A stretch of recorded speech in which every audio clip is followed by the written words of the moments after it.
네, 안녕하세요. 삼육서울병원 가정의학과 최문영입니다. 국내 코로나19 첫 환자 발생 이후 벌써 1년 반이 훌쩍 넘게 흘렀습니다. 이 시간 동안 전 국민적으로 사회적 거리 두기 체제 내에서 비대면 활동을 지속해 오고 있는 현실입니다.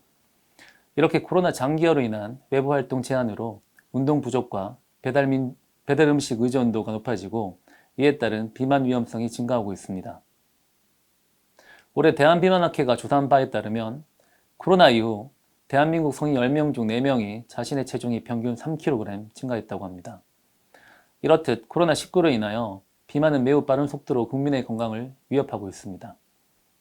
이번 동영상에서는 우리는 왜 비만을 치료해야 되는지 알아보도록 하겠습니다.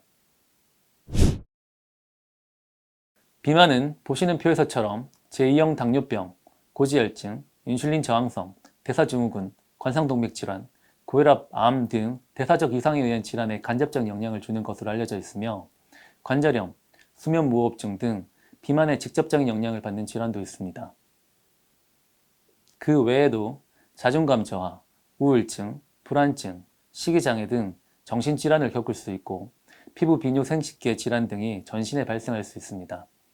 따라서 비만이 곧 질병이라는 사실을 인식하고 반드시 비만을 치료해야 합니다. 대한비만학회에서는 매년 비만에 대한 팩트시트를 발표하고 있습니다. 보시는 표는 우리나라 최근 10년간 전체 인구에서 모든 단계의 비만 유병률이 증가하고 있음을 보여주고 있습니다. 특히 허리둘레와 만성질환 사이에는 유의한 상관관계가 있습니다. 우리나라 성인에서 허리둘레가 클수록 제2형 당뇨병의 발생률 또한 증가하고 있습니다. 또한 허리둘레가 클수록 고혈압의 발생률 또한 증가하고 있습니다. 고혈압 및 당뇨뿐만 아니라 허리둘레가 클수록 심근경색의 발생률도 증가하며 허혈성 뇌졸중의 발생률 또한 증가하고 있습니다. 이뿐만 아니라 허리둘레와 암 발생률과의 유의한 상관관계가 있음을 통계 자료에서 알 수 있습니다. 특히 남성에서는 허리둘레가 클수록 남성 5대암 중 대장직장암, 전립선암, 간암의 발생률이 증가함을 보여주고 있습니다. 또한 여성에서는 허리둘레가 클수록 여성 5대암 중 갑상선암, 대장직장암, 위암의 발생률이 증가하는 것으로 나타났습니다. 그렇다면 비만은 어떻게 진단되는 걸까요? 비만 진단 시 흔히 사용되는 기준은 체질량 지수입니다. 비만은 세계보건기구의 아시아 태평양 기준에 따라 성인을 기준으로 체중을 신장의 제곱으로 나눈 체질량 지수가 23 이상일 때 과체중 또는 비만 전 단계로 25 이상일 때 비만으로 정의합니다.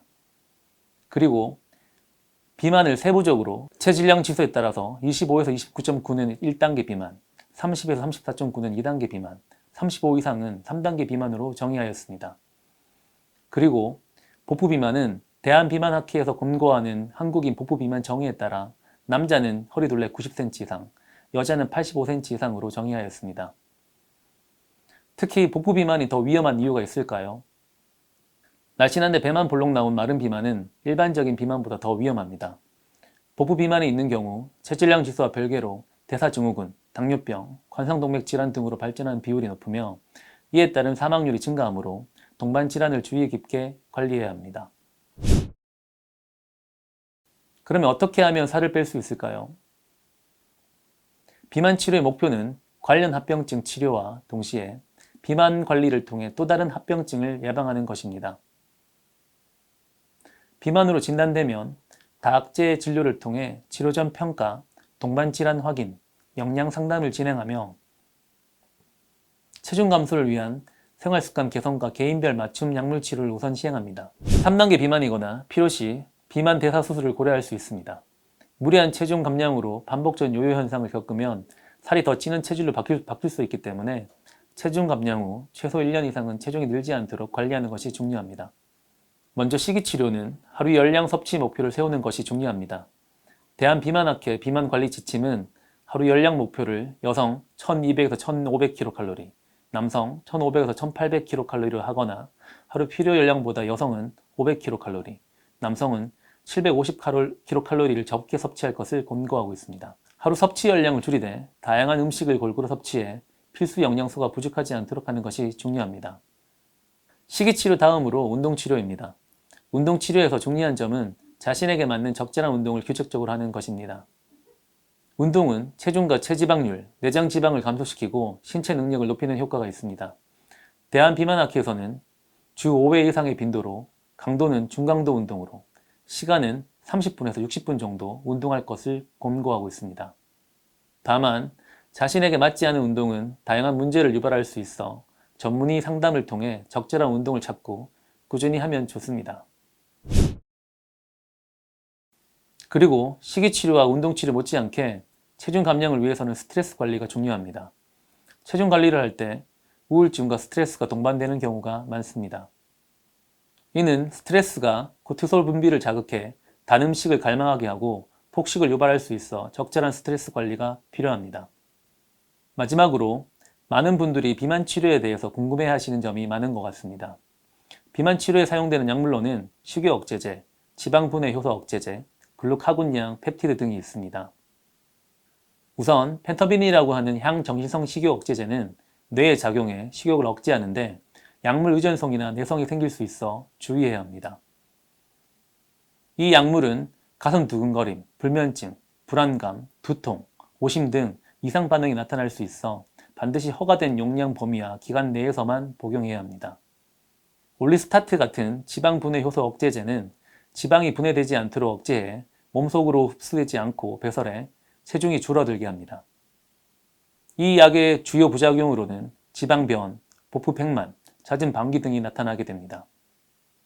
마지막으로 글루카곤량 펩티드로 허가받은 약물 성분은 리라글루티드가 있습니다. 최초 개발 당시 당뇨병 치료제로 쓰였는데 체중 감량 효과가 있는 것으로 확인돼 비만 치료제로 개발되었습니다.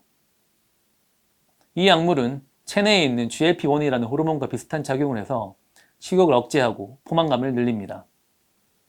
이 약의 주요 부작용으로는 구역, 구토, 설사, 저혈당, 불면증, 주사 부위 발정 및 가려움증 등이 이상 반응이 발생할 수 있습니다.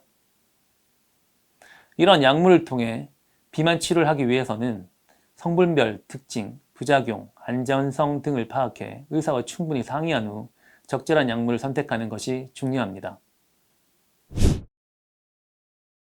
결론입니다. 비만은 반드시 치료가 필요한 질병입니다.